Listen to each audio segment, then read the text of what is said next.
Hello, nenas! Estamos aqui com a Ana Luísa de Figueiredo Souza, pesquisadora do programa de pós-graduação em comunicação da UFF e autora do livro Ser Mãe é Foda, Mulheres, Maternidade e Mídias Sociais. Então, hoje eu vou bater um papo aqui com ela, assim, sobre questões referentes à maternidade, à não maternidade. A Ana vai nos fazer um apanhado geral aí das pesquisas dela sobre isso. Então, bem-vinda, Ana.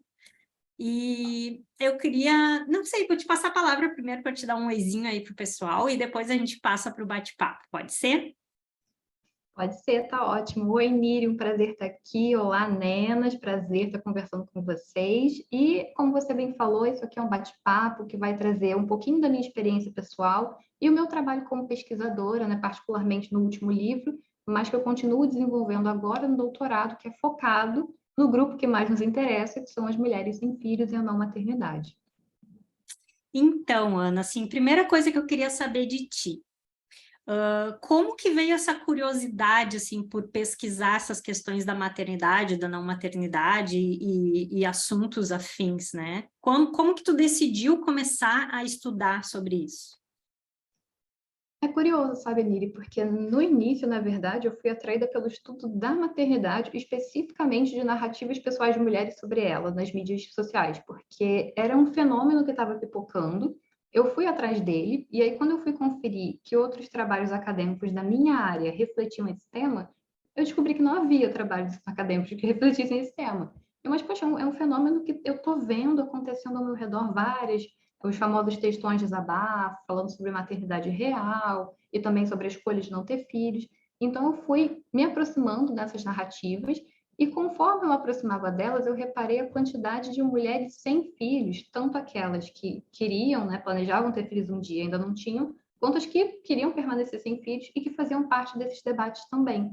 E aí eu entendi o quanto essas mulheres eram importantes, não só para o próprio debate materno, até para as definições do que seria o conceito de maternidade, vivência de maternidade, mas que elas tinham questões próprias, né? Que tinham questões que só cabiam às mulheres sem filhos. E aí eu fui, não digo exatamente migrando, porque eu continuo estudando maternidade, eu defendo que essas duas vivências elas correm em paralelo, mas eu fui dando um foco maior na não maternidade, agora no doutorado, justamente por não ser. Se a maternidade tinha poucos trabalhos sobre ela no ambiente digital, a não maternidade no Brasil é um estudo muito incipiente ainda, já tem uma literatura mais avançada sobre isso no estrangeiro, principalmente países anglófonos, mas aqui é um debate que ainda está muito atrasado, muito relacionado à bibliografia de maternidade e não de não maternidade. Então, eu queria atualizar esse debate, colocar ali o Brasil junto com países que estão discutindo isso há mais tempo. E essa é a empreitada que eu tenho feito a partir da empiria, né, que sempre foi a marca da minha pesquisa. Então, a partir de mulheres sem filhos reais que estão se manifestando nessas mídias digitais, eu vou tirando os insumos da pesquisa. Bacana, nossa, muito importante, né, essa temática, assim, porque eu vejo também, quando eu criei o perfil do Não Nasci Para Ser Mãe, tinha uns 2, 3 só no Instagram, e um deles sumiu depois, inclusive, né, e depois começaram a aparecer outros, mas ainda são muito poucos, né, de pessoas que realmente alimentam a página e trazem abordagens. Tem pessoas que abordam o tema, só que no meio de outros, né? Assim, especificamente páginas e canais sobre não maternidade, ainda a gente tem muito pouco. E eu acho que ter esse embasamento acadêmico, essa pesquisa acadêmica, enriquece demais, né? Porque já se torna uma coisa mais científica, mais aprofundada, né? Não é porque eu conto com o empirismo, né? Pelos relatos que eu recebo lá no perfil do Não Nasci Para Ser Mãe, nos outros canais das mídias sociais, mas é tudo muito empírico, né? Não é uma coisa, uma pesquisa qualificada e aprofundada como a que tu faz.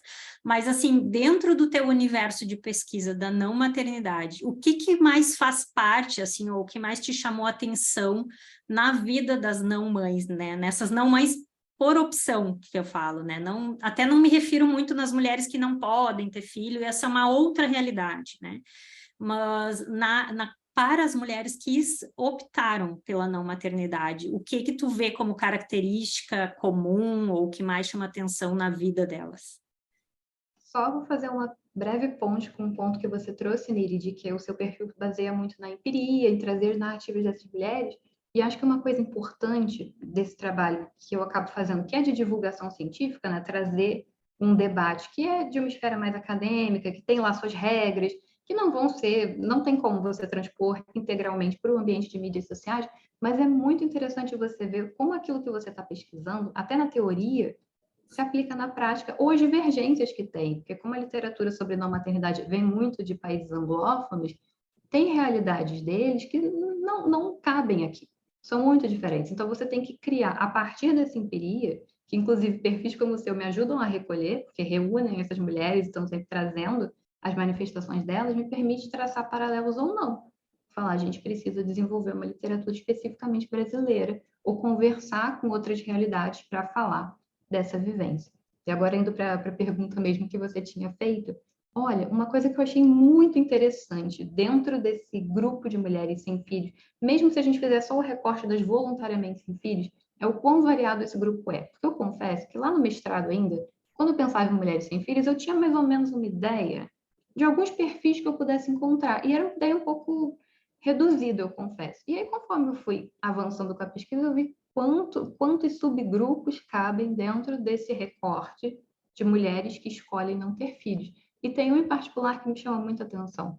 E acho que diz muito, né, sobre a cultura em que a gente vive, que são mulheres que elas não querem ter filho de jeito nenhum, porém, se uma mulher engravida, porque não usou um método de combinação, ou seja, ela não usou um método de barreira aliado a uma pílula anticoncepcional, para elas têm sempre que fazer essa junção, mesmo que elas sejam laqueadas. Então, a mulher engravidou porque não fez esse método combinado, então a responsabilidade dessa gravidez é dela, porque ela não se preveniu o suficiente, e ela vai ter que ter esse bebê.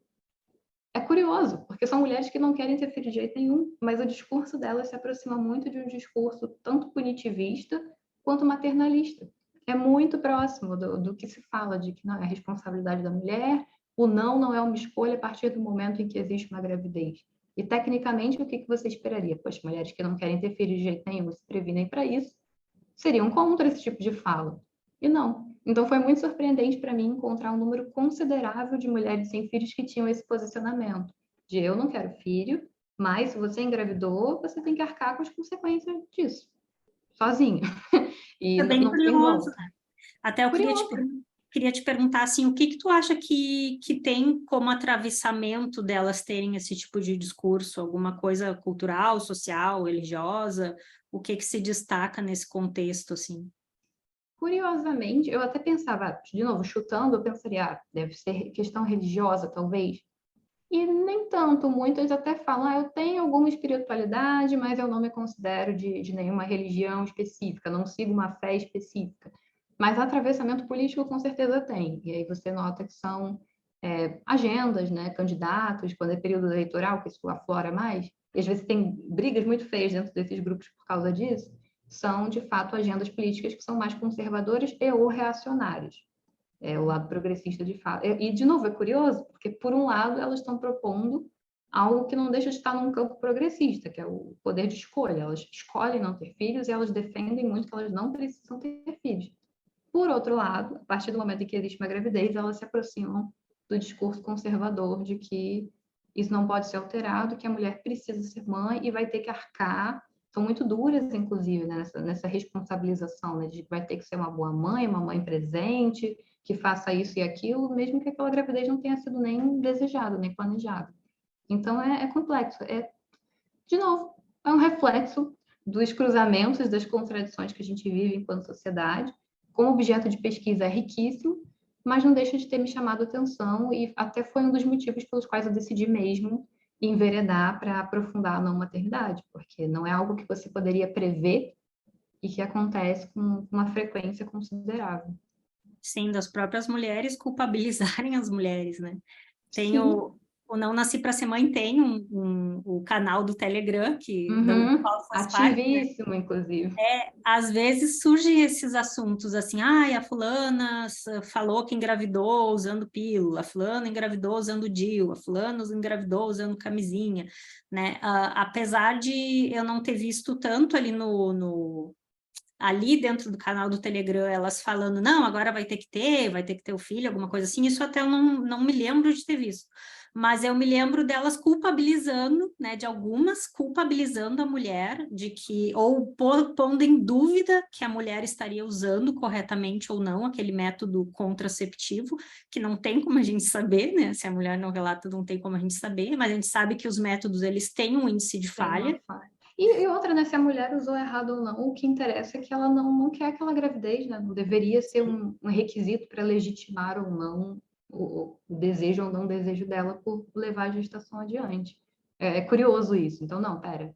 A gente vai se compadecer da situação dela desde que ela tenha seguido certas regras. Não seguiu certas regras, então não é digna de pena. Não é, pena não é bem o sentimento, realmente, mas não é digna de compaixão, de consideração, de empatia. E é o que tantas falam, gente, podia ser qualquer uma de nós. É um grande receio das mulheres que escolhem não ter filhos, inclusive. Acho que não é por acaso que o número de mulheres, eu estou pegando esses dados a partir da pesquisa mesmo de doutorado, né, do questionário que eu circulei entre mulheres que fazem parte dessas comunidades para mulheres sem filhos, não é por acaso que a esmagadora maioria sejam mulheres cisgênero e em relacionamento ou heterossexual ou se consideram bissexuais, mas estão num relacionamento com um homem. Porque é onde tem mais chances de você acabar engravidando, e esse é o maior receio. Então, dentro desses grupos tem muita discussão de método contraceptivo, de lugar que faz laqueadura, de médico que aceita laqueadura, de plano que tem laqueadura incluído, né? Então, não é por acaso que isso apareça, e esses embates também, né? De até que ponto você defende esse posicionamento, em que circunstâncias ele cabe ou não cabe. Ana, em relação assim aos sentimentos que as não-mães têm, chegou a te chamar atenção alguns sentimentos também que essas mulheres trazem, que sejam sentimentos de satisfação, de realização pelo caminho da maternidade, ou também que a gente vê pela culpa, medo, receio, o que versa mais dentro desse universo? Olha, Nili, geralmente o que eu percebo é que as mulheres que estão nas plataformas digitais, advogando pelo direito de não terem filhos, elas estão muito na tentativa de mostrar que aquela vida é interessante, é uma vida que pode ser boa, porque existe o estereótipo de que a vida da mulher sem filhos é vazia, de que ela não alcançou todo o seu potencial, é um desperdício, né? Não faz sentido. E elas estão justamente mostrando que não, eu escolhi isso. E eu sou muito realizada nessa escolha. Olha como é legal não ter filhos, até muitas vezes em contraponto com a própria maternidade mesmo. Já eu posso dormir até mais tarde, porque eu não preciso me preocupar em levar a criança para a escola. Então, esses contrapontos com a maternidade são bem comuns. E, de novo, eu acho que eles vêm não de uma tentativa de tentar colocar, né, a não maternidade como superior à maternidade, mas é porque já está dado que a vivência sem filhos, para mulheres, reduziria a própria identidade feminina dessa mulher, né? Aquela concepção que você tem de que a mulher, entre aspas, de verdade, é a mulher mãe. Essa imagem maternal é a principal referência que você tem de identidade feminina. E elas estão justamente tentando contrapor isso. Falam, não, tem umas desvantagens nessa imagem hegemônica também, e a gente está aqui pontuando quais que são a partir da nossa vivência de mulher sem filhos. Então tem muito esse lado, esse empenho de mostrar os aspectos positivos, até um certo, não diria um orgulho, mas uma alegria mesmo de poder mostrar, né? Ah, eu posso falar sobre isso, eu tenho espaço para discutir isso e mostrar como é legal. E, por outro lado, em relação à culpa, tem um número considerável que coloca de eu me sinto culpada por não poder dar netos para os meus pais, por exemplo, de ser a única das minhas amigas que não vai ter filho. Tem esse receio de, em algum momento, se ver isolada, se ver alvo de preconceito. E o que eu mais noto é uma defesa, um sentimento de defesa, que pode se manifestar de diferentes formas, até a partir de agressividade. Como é um grupo que já costuma receber mais preconceito, então ele já se blinda e ele já vai mais direto para um ataque, muitas vezes, que é já, né, tão acostumado a ser atacado que ele já tem uma postura mais agressiva. Ou então são aquelas mulheres que, antes de opinar sobre qualquer coisa de não maternidade, falar da vivência delas, vão dizer: olha, eu gosto muito de criança, eu gosto muito, respeito às mães, eu não tenho nada contra quem quer ter filho. Elas precisam fazer todo um esclarecimento para mostrar que elas não são monstros, que elas são pessoas bacanas que, por acaso, decidiram não ter filhos. Então, eu noto esse medo e essa tentativa de se desvencilhar de estereótipos negativos associados a mulheres que não têm filhos. Seriam esses dois, se eu pudesse elencar, né, o digamos, um mais positivo e um mais negativo. O mais positivo seria essa alegria em reconhecer que aquele estilo de vida pode ter muitas vantagens, pode ser bom, pode ser digno, proveitoso. E do lado mais negativo é esse receio de ser lida como amarga, né, má, anti-criança, anti-mãe, não mulher o suficiente, por aí vai. É que isso é tão implantado na gente desde criança, né? Nossa, demais. Eu mesma, antes de decidir não ter filhos, eu achava estranho quando eu encontrava com alguma mulher. Eu tinha uma amiga, né, mais velha que eu, 10 anos mais velha que eu, e ela tinha optado por não ter filhos. E eu achava aquilo estranho, embora eu não tivesse aquela vontade genuína, não identificava em mim uma vontade genuína de ser mãe, eu achava estranho ela não ter querido ter filhos, né? E eu acho que esse estranhamento vem muito dessa doutrinação que a mulher recebe para a maternidade, né? E que os homens recebem também, que a mulher deve estar, né? A sua vida deve ser preparada para a maternidade. Então, até desconstruir isso leva um tempo. E eu Esse queria papel saber... materno, né? Eterno, assim, nos É, relacionamentos, no trabalho e tudo, tem essa expectativa maternal. exatamente. E eu queria saber, assim, se tu identifica alguma tendência de crescer este número de mulheres que vão optar, que vão escolher pela não maternidade, se tem alguma coisa nesse sentido que tu, como pesquisadora, identifique. Olha, esses números, na verdade, são complicados, porque, por exemplo, o último censo é o de 2022, que ainda não foi publicado. Seria publicado no final de janeiro, atrasou de novo. E só que ele não tem esse tipo de pergunta, né? Se você planeja ter filhos, daqui a quanto tempo? Ele até pode te dar informações de quantas mulheres têm filhos, e o número de filhos, e a partir disso você deduz o número de mulheres sem filhos. Mas especificamente por que não tiveram filhos, tanto que tem países, Inglaterra é um deles, por exemplo, em que o número de mulheres sem filhos, por circunstância que eles falam seria involuntariamente sem filhos, é maior do que as que escolhem não ter filhos. Então, são mulheres que gostariam de ter, mas não encontraram a pessoa certa para ter esse filho, querem ter dentro de uma determinada estrutura e essa estrutura não aconteceu, então elas ficam sem filhos, foram frustradas nos processos de adoção, não foi para frente. Então, é interessante que realmente vai variando. Aqui no Brasil, de fato, a gente tem o maior número de mulheres sem filhos já registrado. Dito isso, ainda é uma minoria, não chega nem perto de 40%, tá ali, fica na fase 32%, 35% no máximo. E eu sempre coloco que a gente tem que tomar um pouquinho de cuidado com esse número, porque ele é um número que é volátil, ele é flexível. Porque às vezes a mulher ela não tem filho agora, com 30 anos, mas está acontecendo muito o fenômeno da maternidade tardia, porque a gente demora mais para se estabilizar mesmo, é um outro percurso que se faz realmente, né? A se abrir algumas portas para a mulher também, que ela experimenta antes de se voltar para a maternidade. Então, o número de mulheres no final dos 30, comecinho dos 40 tendo filhos é maior. E aí, quando você compara esses dois gráficos, tá bem, você tem hoje um número X de mulheres que têm 30 anos sem filhos, mas dessas mulheres de 30 anos sem filhos, daqui a 10 anos esse gráfico pode estar muito diferente. Às vezes a maioria delas se tornou mães, mas se tornou mães tardias. Então a gente só vai de fato ver se esse percentual de mulheres sem filhos se mantém por mais tempo, chega a se estabilizar ou aumentar, daqui a passando algum tempinho, né? Pelo menos dando um pulo geracional para a gente conferir se efetivamente quem hoje se coloca como sem filhos, daqui a 10, 20 anos vai ser uma mulher já em idade madura, né? Que de fato vai envelhecer sem filhos, por exemplo.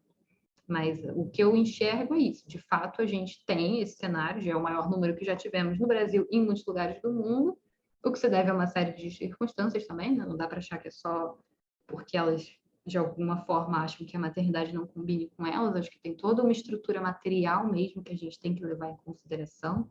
Quem que consegue ter filho, quem que tem estrutura mesmo para bancar filhos no Brasil, que é uma coisa cada vez mais difícil, cada vez mais cara. Mas o fato é, houve um aumento, e houve um aumento significativo, e mais do que isso, um aumento da discussão, especialmente se a gente pega as camadas médias da população que usa essas plataformas digitais, um aumento da discussão sobre a possibilidade de não ter filhos. Acho que essa que é uma diferença muito marcante em relação a tempos passados, que até se podia falar uma vez ou outra de maternidade, mas você desde o início, fechar que não quer ter filhos e você ir construindo o que significa ser uma mulher sem filhos, é um movimento muito recente e que aí sim pode abrir para toda uma nova geração essa possibilidade da gente não ter mais talvez esse tipo de estranheza, né? De caramba, uma mulher adulta e sem filhos. Se alguém eu brinco disso, né? Se alguém viesse quando eu era mais nova, isso pelos meus 20 e pouquinhos, tá? Se alguém viesse do futuro e dissesse para mim, olha, você não vai ter filho, ou você tem quase 30 anos e ainda não tem filho, eu ia me sentir um fracasso. Eu ia me sentir um fracasso como mulher e como pessoa, porque na minha cabeça, uma mulher adulta equivalia a uma mulher sem filhos. Eu não tinha referência de mulheres sem filhos sem que aquilo fosse uma grande tragédia. E eu lia dessa forma. A mulher sem filhos é uma grande tragédia. É aquela mulher solitária, é aquela que não foi capaz de vivenciar a maternidade. E hoje eu já vejo uma geração, de novo, dentro dessas camadas, mas até nas mais baixas, porque na verdade a queda mais expressiva do número de filhos, ao contrário do que se imagina, é nas camadas mais baixas, de menor renda. A queda foi muito mais drástica nelas. Então, até nos segmentos menos economicamente favorecidos, você tem essa mudança de perspectiva que foi até muito rápida e muito interessante. Eu acho que a gente ainda vai ver que consequências que isso vai ter daqui para frente, né? Se mais vão optar por não ser mães, ou se vai se haver um movimento de vamos transformar esses modelos maternos atuais em algo mais tangível para a gente, né? Algo mais respeitoso com as nossas possibilidades, construir outras maternidades possíveis, que também é um caminho interessante. Mas E só eu o tempo acho vai dizer. a internet, as mídias sociais estão proporcionando muita abertura para esse tipo de discussão, né? Não como, eu não vejo como uma apologia na maternidade, eu vejo como uma possibilidade de se refletir, de se tomar consciência que a maternidade é sim uma escolha, né? Ela não é um destino certo e sabido na vida das mulheres. E eu acho que a internet, ela vem, esse mundo virtual, vem unindo as pessoas nesse sentido também, porque há uns tempos atrás, as pessoas, a gente não tinha tanto acesso, né, à internet, essas coisas, no nosso entorno não existiam muitas não-mães, né? Como tu falou, não tinham referências de não-mães. Então, agora esse mundo virtual, ele nos traz essas referências, inclusive de gente famosa que fez essa opção e traz uma representatividade importante de dizer, olha, este estilo de vida também é possível, né? Também é viável e tem formas de se construir esse caminho. Então, eu acho isso bem importante também, né? Mas eu queria saber, assim, da Ana Luísa, sobre você, Ana Luísa, tu já decidiu não ter filhos, está pensando em não ter filhos, ou vai ter filhos, enfim, qual a tua decisão neste momento, né? Porque nós também somos seres mutáveis, não sabemos o dia de amanhã, mas qual a opção da Ana Luísa referente à maternidade? Não, e é curioso porque eu noto que essa opção, ela às vezes pesa muito, né, na avaliação das pessoas, até em relação ao meu próprio trabalho.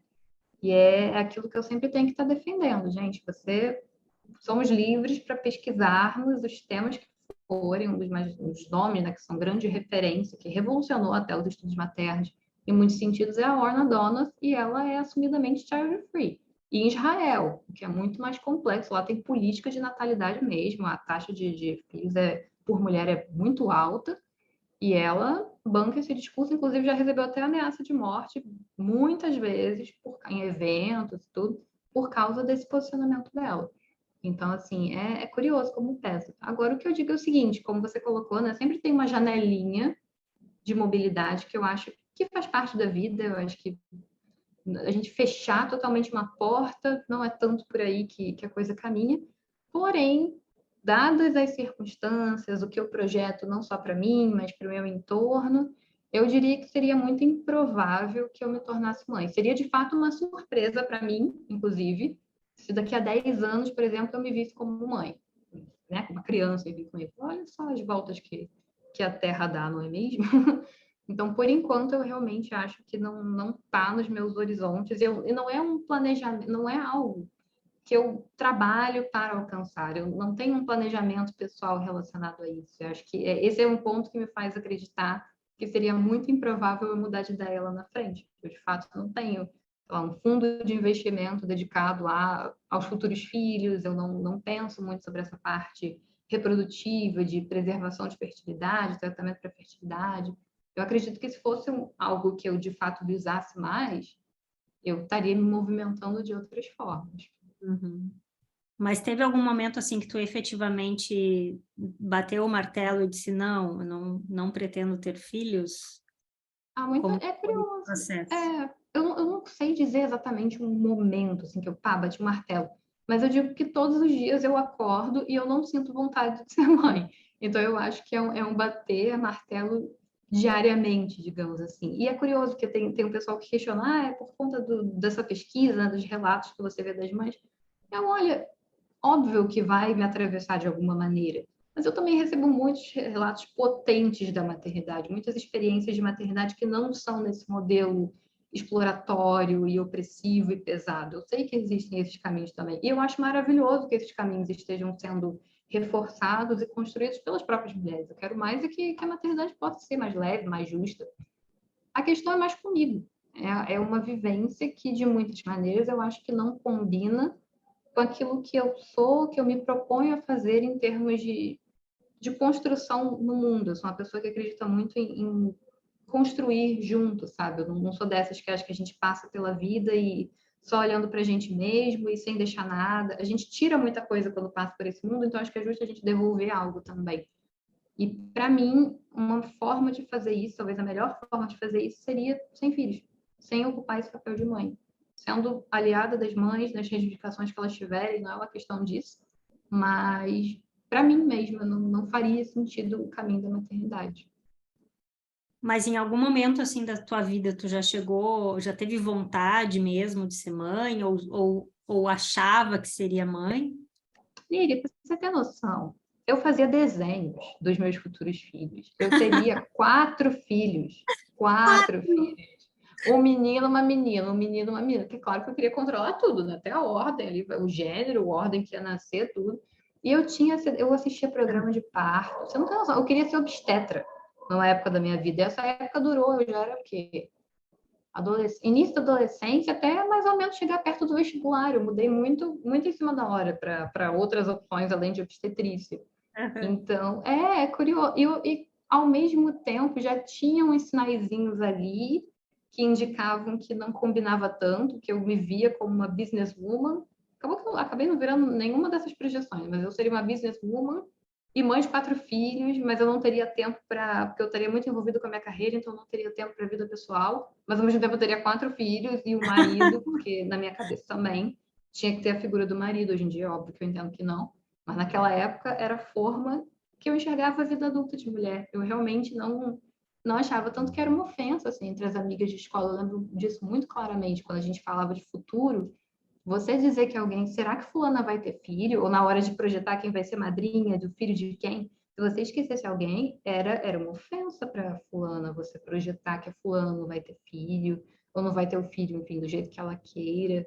Então, eu realmente cresci, e eu cresci até em meios mais progressistas. Eu tive mais acesso à educação formal, à informação, e mesmo assim, eu passei muitos anos, de fato, acreditando que só tinha esse jeito de ser uma mulher adulta, sendo mãe. Uhum. E eu projetava isso para mim também. Então, bom, óbvio, né? Eu vou ser adulta um dia, logo serei mãe. Claro que eu vou ser mãe. Eu E acho que aí, isso acontece para a maioria esmagadora das mulheres, né? A uhum. gente cresce achando que vai ser mãe, porque não nos ensinam que não ser mãe também é um caminho, né? E é um caminho ok, né? Mesmo que não seja escolhido, eu acho que esse é um ponto legal também. Mesmo que não seja escolhido, pode ser um caminho Sim, saudável, pode ser um caminho realizador. Você, mesmo que você não, eu queria muito ter filho, mas não aconteceu, tudo bem, você pode construir outras coisas, você não vai ser aquela imagem da velha, solitária, toda enrugada e rancorosa, porque nunca mais vai conseguir ser feliz porque não teve filhos. Tem uma quebra dessas sim. imagens que é bem importante. Sim. E tu chega a falar para as pessoas assim dessa opção pela não maternidade, da tua opção pela não maternidade? Se chega a falar, é respeitada essa tua escolha, ou já enfrentou adversidades aí nesse caminho? Eu diria que, assim, em alguns círculos, até por conta da minha idade, eu acho que o fator idade, por exemplo, vamos botar, você tem 20 anos, você tem 20 anos e dizer que não quer ter filhos, principalmente se a gente pegar público universitário, geralmente, Quem tem 20 anos e diz que não quer ter filho, está na universidade, é porque pode até querer no futuro, mas naquele momento, ao dizer isso, não gera tanta estranheza assim. É uma realidade compartilhada, né? Acaba que quem sai do esperado é a pessoa que tem 20 anos e é uma mãe universitária, por exemplo, que aí vai ter uma série de demandas que muitas vezes não são nem atendidas, porque são, de fato, uma minoria nesses ambientes mesmo, é mais difícil para elas acessarem, inclusive. Agora, da minha parte, tem dois movimentos. Tenho familiares que até hoje não aceitam, então eu parei de falar, tem reuniões de família que eu não falo sobre isso, eu simplesmente deixo o tempo passar e eu não viro mãe, né? Mas, assim, de não aceitar, de achar um desrespeito, inclusive, e pessoas próximas, pessoas que eu gosto muito, que amo muito, e que eu sei que me respeitam enquanto pessoa, não é num sentido de, o que ela pensa não tem valor. Não, pelo contrário, mas é porque, por gostarem tanto de mim, elas querem muito que eu tenha essa experiência, que para elas eu preciso ter. Mas você gosta tanto, você se dá tão bem com criança, você é uma pessoa tão boa, como que você não vai ser mãe? É claro que você vai ser mãe, você nasceu para ser mãe. E é, de novo, associando, ser mãe igual ser uma pessoa legal, né? Se você não cumprir esse requisito, talvez você não seja tão legal assim, que é uma premissa questionável. Nos círculos de amizades, é uma coisa que é respeitada. A maioria das minhas amigas já está se tornando mãe, inclusive já são mães, já estão no processo de planejar gravidez para anos muito próximos. Algumas no momento estão grávidas, e a maioria quer ter filho, sempre quis ter filho e mantém esses planos. Então, assim, eu conto nos dedos de uma mão mesmo as amigas que não querem, não se veem com filhos no futuro. Em alguns momentos isso já foi um motivo para mim, né? Na calada da noite, no escuro do quarto, daquele chorinho da madrugada, tipo, eu vou ficar sozinha, será, gente? Eu não vou conseguir mais ter contato, todas as minhas amigas vão ser mãe, elas vão achar que eu não pertenço àquele universo, eu vou ficar É isso que eu ia te excluída. perguntar também, se em algum momento tu já teve alguma dúvida muito grande, ou se sentiu inapropriada por não querer ter filhos, se já passou por alguma coisa nesse sentido. Com certeza. Eu acho que quanto mais o número de mulheres ao seu redor vai tendo filhos, mulheres numa faixa etária próxima e que são próximas a você, mais isso vai pegando. Eu acho muito difícil uma mulher sem filhos não se sentir deslocada numa sociedade em que a maioria das pessoas tem filhos. É claro que eu não estou dizendo com isso que ela vai se sentir deslocada 24 horas por dia, 7 dias da semana, que ela vai ser infeliz, não é isso. Mas em alguns momentos não tem como você não perceber que você está, de fato, nadando contra a maré, que você é uma minoria ali. E tudo bem, mas ser uma minoria tem a sua carga de problemas.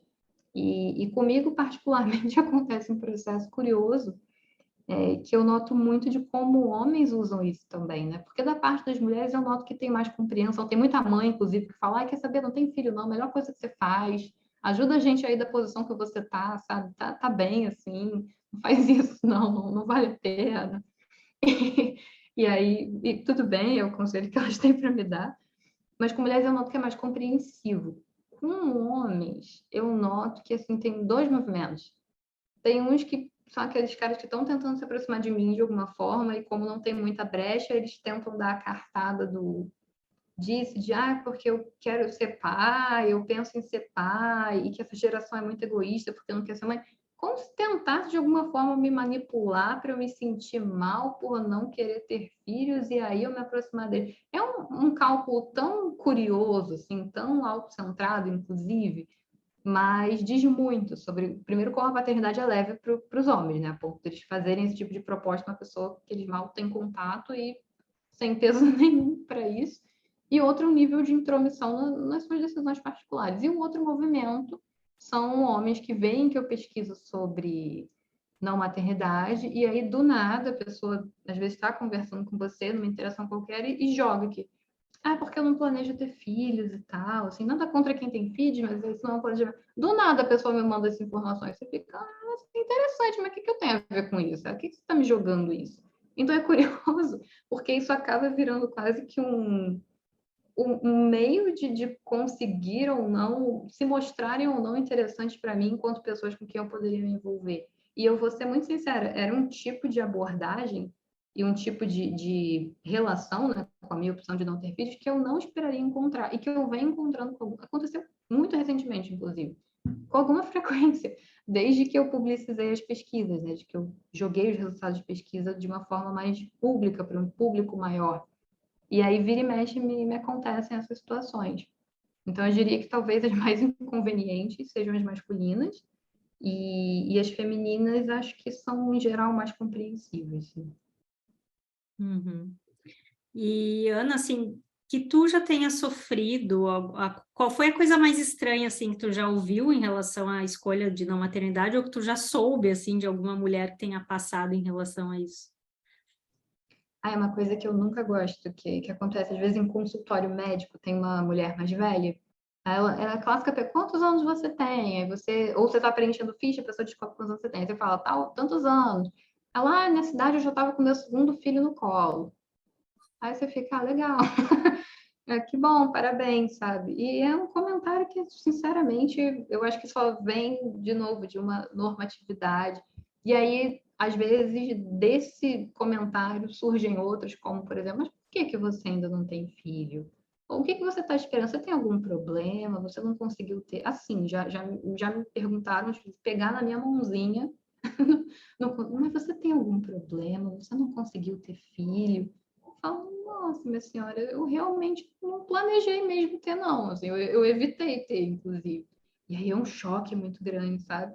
Então, Como essa é uma. assim não quer ter filho? É curioso. E consultório médico, eu não estou nem falando de, vamos pensar, ginecologista, estou falando de dentista, tá? Sala de espera de dentista. Foi essa senhora de pegar na mãozinha e a do filho do colo, foram no mesmo consultório da mesma dentista. Então, você vê que não tem tanta relação com onde eu estou exatamente. Então, esse é um tipo de situação incômoda. E outra que me é particularmente mais delicada, que é em relação ao meu trabalho, que, como eu falei, eu pesquiso temáticas maternas, tanto não maternidade quanto maternidade.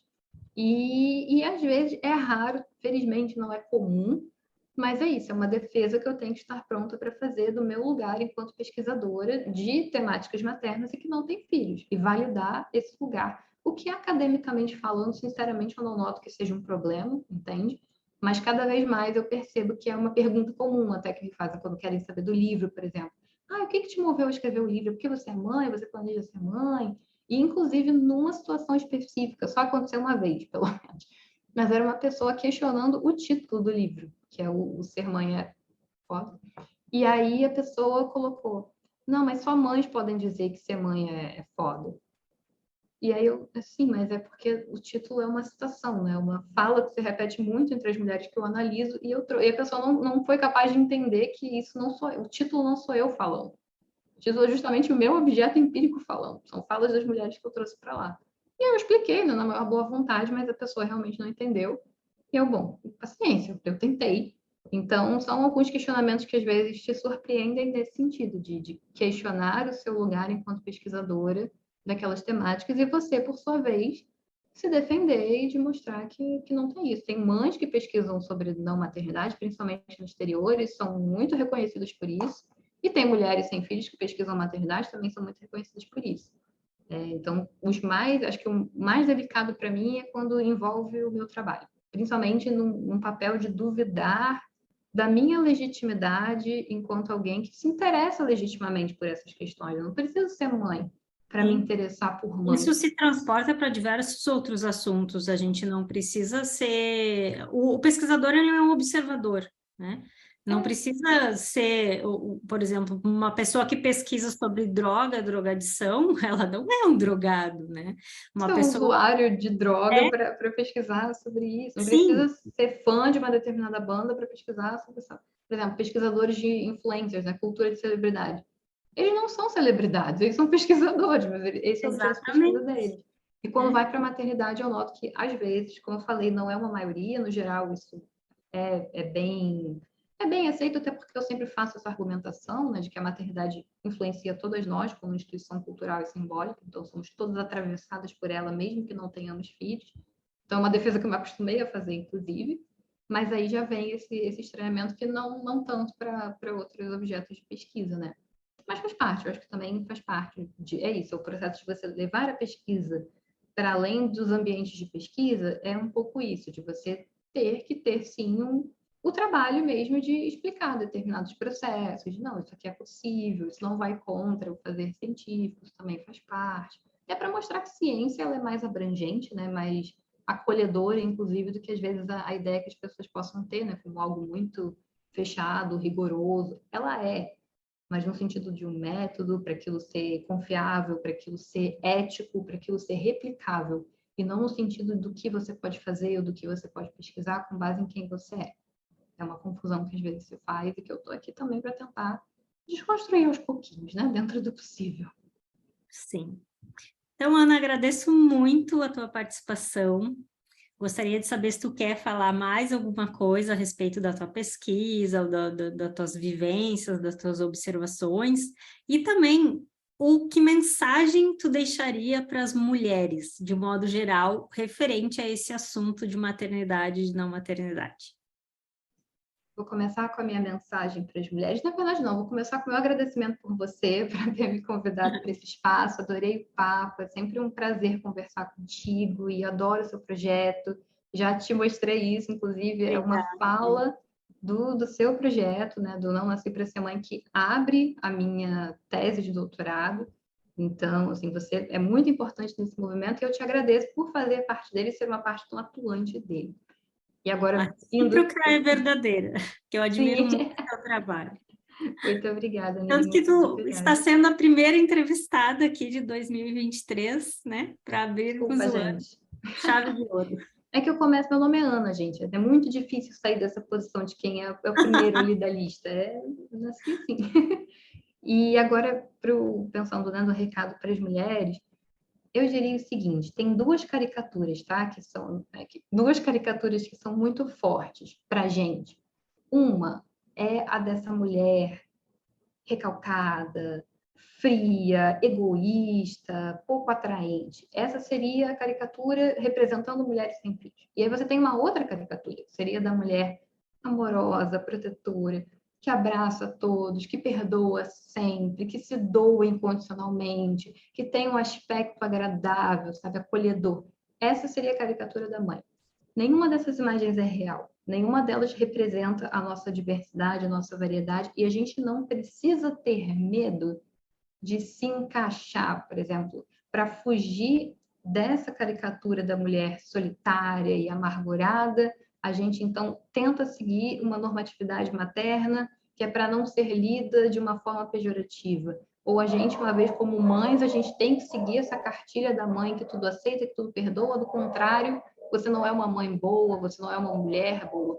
E não é por aí. Essas caricaturas servem justamente como mecanismos de controle que continuam empurrando as mulheres, não é nem só para a maternidade, mas é para uma determinada concepção de maternidade, porque mesmo as que não têm filhos, muitas vezes vão reproduzir essa imagem da mãe que precisa se doar integralmente. É por isso que muitas escolhem não ter filhos, inclusive. Falar, eu vou ter que viver em função do meu filho, eu não quero isso.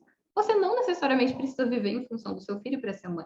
Existe essa possibilidade. Só que essas caricaturas não permitem que você veja. Então, ou você se doa 100% para os outros, leia-se para sua família, principalmente, ou você não se doa para ninguém. Você é completamente egoísta e não liga para nada. E não precisa ser assim. Geralmente a gente tem um meio termo, você não precisa se esquecer nesse processo. Então, o recado que eu deixo é esse. Essas são caricaturas criadas para nos assustar, para nos controlar, para nos cercear em muitos sentidos, e nós somos variadas o suficiente e temos agência o suficiente para, diariamente, pelas nossas vivências, mostrar que são apenas caricaturas. Elas não se sustentam. E a gente não precisa viver em função delas ou do receio de caber em alguma delas. É isso. Então, Ana, muito obrigada. E Nenas, é isso, somos livres, né? Para se autoconhecer e decidir que caminho que é melhor para a nossa natureza pessoal, né? Então, mais uma vez, Ana, muito obrigada. A gente continua nossas conversas lá pelas mídias sociais e com certeza teremos outras conversas virtuais aí, tá bem? Fico à disposição, viu, Miri? Sua e das nenas. Inclusive, estou lá no grupo, ansiosíssima pelas próximas mensagens. Da mesma forma. Então, vamos que vamos. Beijo. Grande beijo. Tchau, tchau. Tchau.